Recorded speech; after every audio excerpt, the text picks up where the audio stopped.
और अब बात करेंगे 72 घंटे के अल्टीमेटम कि एक दिन गुजर गया, अद्वियाती कीमतों को पुरानी सतह पर ना लाया जा सका। अद्वियाती कीमतें वज़ीर-ए-आज़म के अहकामात के बावजूद अभी तक कम नहीं हुई।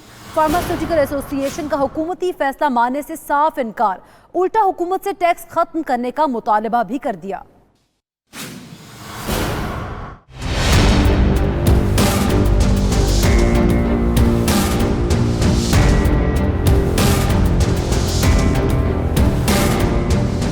नई हुकूमत में इलाज भी नायाब, अद्वियात भी नायाब। अद्वियात आवाम की पहुंच से बाहर, कीमतें आसमान को छूने लगी। हुकूमत की जानिब से अद्वियात की कीमतें कम करने के फैसले पर आवाम को ताहाल कोई रिलीफ न मिल सका। शहर इख्तिदार के बासी सस्ते इलाज के लिए दुआइयां देने लगे। कीमतों में इजाफे पर शदीद गम और गुस्सा। कहते हैं पहले ही हर चीज की कीमतें बढ़ा दी गई थी, रही सही कसर अद्वियात की कीमतों ने पूरी कर दी। इतनी महंगाई में रोटी पूरी करें या दवाएं खरीदें, सर दर्द और खांसी तक की दवा पहुंच से बाहर हो चुकी है। मेडिकल स्टोर्स पर सर दर्द से लेकर मूजी इमराज तक हर दवा की कीमत में होशरुबा इजाफा हो गया है। सर दर्द की दवा डिस्प्रिन, मेडिडोल, पैनाडोल का फी पत्ता 2 से 4 रुपए महंगा हो चुका। पेट दर्द की दवा बेस्कोपान वगैरह की 2 गोलियां 8 रुपए की हो चुकी हैं, जबकि एक पत्ता 40 रुपए में मिल रहा है। बुखार के दर्द के लिए 50 रुपए में मिलने वाला पैनाडोल सिरप 17 रुपए महंगा होने के बाद 67 रुपए का हो गया। खांसी के लिए हाइड्रोलिन और एसिफिल जैसी दवाएं भी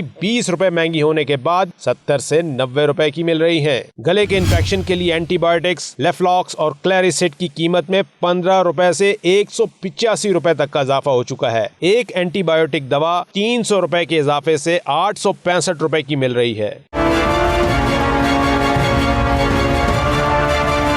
वज़ीर सेहत आमिर कियानी ने ड्रग रेगुलेटरी अथॉरिटी को हिदायत की है कि कीमतों में गैर कानूनी इजाफा करने वाली कंपनियों के खिलाफ क्रैकडाउन में तेजी लाई जाए और खिलाफ वर्जी करने वाली कंपनियों के खिलाफ सख्त कार्रवाई की जाए। इस पर चेयरमैन PPMA ने कहा कि जिन अद्विया साज कंपनियों ने गैर कानूनी तौर पर कीमतों में इजाफा किया है, 48 घंटे के अंदर अद्वियात की कीमतों में ये इजाफा वापस ले लिया जाए, मगर अभी तक इस पर कोई अमल नहीं हो सका। अद्वियात की कीमतें बढ़ने पर फार्मा एसोसिएशन ने अद्वियात पर आयद टैक्सेस खत्म करने का मुतालबा किया है। दवाएं बनाने वाली कंपनियों के मालिकान का कहना है कि हुकूमत टैक्स खत्म कर दे, अद्वियात की कीमतें कम कर देंगे।